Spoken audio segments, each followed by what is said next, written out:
The first thing that I think the youngsters should seek and look for is to become part of structured dialogue and consultations when it comes to crucial topics such as education and employment.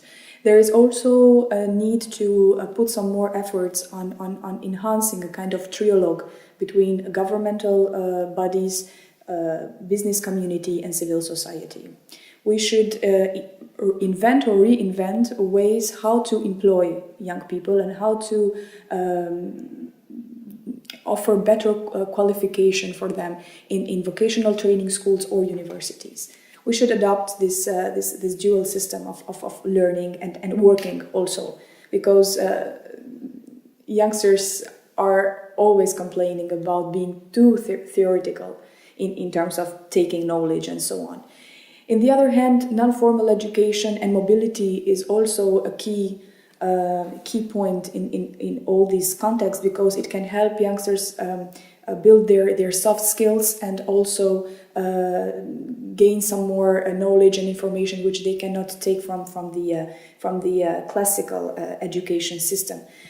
On the other hand, what can European Union do in this matter is that, I'm talking now in general for Western Balkans, trying to design some kind of supporting programs based on our real needs. When I mean real needs, it's not only taken into account the recommendations or the consultations with the state part or governmental part, but also involving civil society in the design process of the supporting programs.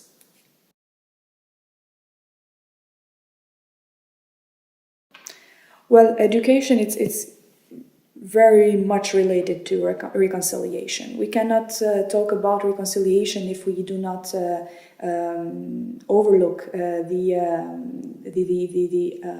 education system in terms of curriculums, in terms of what are we teaching youngsters to schools, pupils, history books, literature books, books of civic education. On the other hand, education is much broader than only the classical education, as I mentioned before. It's also about non-formal education and soft skills. So this intercultural competence to create intercultural dialogue is something that we are missing in Western Balkans. Not because that we don't have successful projects or initiatives who are working on reconciliation, peace building and non-formal education, but there is a huge need to put more efforts on that and to join these efforts. So we need to train professionals or produce peer-to-peer education and try to get as much as we can from our peers into these circles of civic education and promoting reconciliation. It's a huge need to cooperate also with the media and with the civil society sector to broaden this spirit. And on the other hand, of course, this educational system needs to adopt these new trends and to translate it in curriculums or extracurriculums.